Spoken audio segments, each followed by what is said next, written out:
నమస్తే, JK news కి స్వాగతం.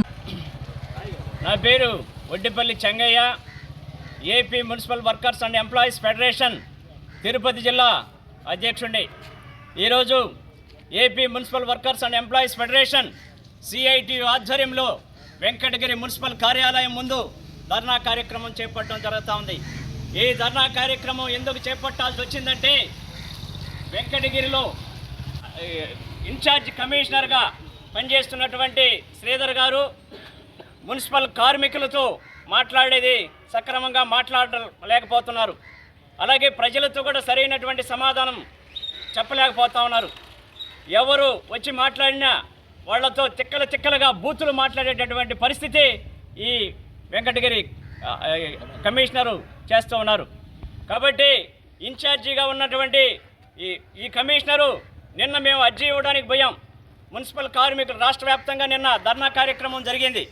ఈ ధర్నా కార్యక్రమం ఇంజనీరింగ్ కార్మికులకి జీతాలు పెంచాలని చెప్పేసి, అట్లాగే ఇక్కడ స్థానికంగా కార్మికులు ఎదుర్కొంటున్నటువంటి సమస్యలు పరిష్కారం చేయాలని చెప్పేసి, అలాగే జీతాలు ఇవ్వాలా, పండగ గడపాల, డైలీ వేజెస్ కార్మికులకి, ఆఫ్కాస్ సిబ్బందికి జీతాలు ఇచ్చి పండగ గడపాలని చెప్పేసి ఇక స్థానిక డిమాండ్స్ అన్నీ కూడా కలిపి అర్జీ ఇవ్వడానికి పోతే, ఈ అర్జీ తీసుకొని ఈ జీతాలు వెంటనే ఇచ్చి పండగ గడపండి అని చెప్పి అడిగితే జీతాలు లేవు, ఏమీ లేవని చెప్పేసి వెటకారంగా వ్యంగ్యంగా సమాధానం చెప్పినటువంటి పరిస్థితి.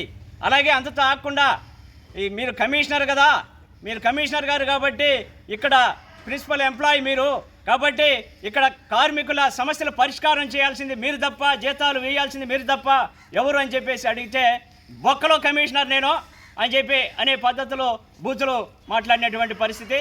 కాబట్టి ఈయన యొక్క చర్యల్ని, ఈయన యొక్క తీరుని మేము తీవ్రంగా ఖండిస్తున్నాం, నిరసిస్తున్నాం. కాబట్టి ఈ విధంగా అసభ్యకరంగా బూతులు మాట్లాడినటువంటి ఈ కమిషనరు వెంటనే మున్సిపల్ కార్మికులకి క్షమాపణ చెప్పాలని చెప్పేసి డిమాండ్ చేస్తూ ఈరోజు ఈ AP municipal workers and employees federation CIT ఆధ్వర్యంలో ధర్నా కార్యక్రమం చేపడతా ఉన్నాం. ఈయనకి, ఈ శ్రీధర్ గారికి ఇది మామూలే అలవాటే. గూడూరులో ఏఈగా పనిచేశారు. ఏఈగా పనిచేసినప్పుడు కార్మికులతో మాట్లాడేది ఇతనికి చేత కానటువంటి పరిస్థితి. కార్మికులతో మాట్లాడేది చేత కాకుండా అక్కడ కార్మికులతో తగాదాపడి అక్కడ మళ్ళీ కూడా అనేక సార్లు క్షమాపణ చెప్పి వచ్చినటువంటి పరిస్థితి. కాబట్టి ఇతను ఇటువంటి పిచ్చిగా వ్యవహరించేటటువంటి ఇతన్ని ఇక్కడ ఇన్ఛార్జి కమిషనర్గా పెట్టడం చాలా దురదృష్టకరం అని చెప్పేసి నేను ఈ సందర్భంగా తెలియజేస్తున్నాను. కాబట్టి తిక్కలుగా వ్యవహరిస్తున్నటువంటి, ప్రజలతో మాట్లాడేది చేతకానటువంటి ఈ కమిషనర్ని వెంటనే పక్కన పెట్టి వేరే ప్రజలకి సరైనటువంటి సమాధానం చెప్పేటటువంటి వాళ్ళు, అనుకూలంగా సమాధానం చెప్పేటటువంటి వాళ్ళు, కార్మికులకి అనుకూలంగా సమాధానం చెప్పేటటువంటి వాళ్ళు, కార్మికుల సమస్యలు, ప్రజల సమస్యలు సానుకూలంగా పరిష్కారం చేసేటటువంటి వాళ్ళకి ఇన్ఛార్జ్ ఇవ్వాలని చెప్పేసి ఈ తిక్కలుగా వ్యవహరిస్తూ అసభ్యకరంగా బూతులు మాట్లాడుతున్న కమిషనర్ని పక్కన పెట్టాలని చెప్పేసి, మాకు వెంటనే మున్సిపల్ కార్మికులందరూ కూడా క్షమాపణ చెప్పాలని చెప్పేసి మేము ఈ సందర్భంగా కోరుతాను. అడిగితే చైర్మన్ మీద చెప్తా ఉన్నారు, మున్సిపల్ చైర్పర్సన్ మీద అర్జీ తీసుకోవద్దన్నారు. అట్లాగే నన్ను బెదిరిస్తున్నాడు, నీకు జీతాలు ఇవన్నీ ఎక్కడి నుంచి వస్తాయి, ఎక్కడి నుంచి వేస్తామని చెప్పి మమ్మల్ని అడుగుతున్నాడు, మమ్మల్ని ఇబ్బంది పెడుతున్నాడు కమిషనర్ అని చెప్పేసి, చైర్పర్సన్ ఈ విధంగా ఇబ్బందులు పెడుతున్నాడు అని చెప్పేసి గతంలో పోయి మాట్లాడినప్పుడు జరుగుతుంది. ఈ చైర్పర్సన్ గారు కూడా గమనించాలి, గుర్తించాలి.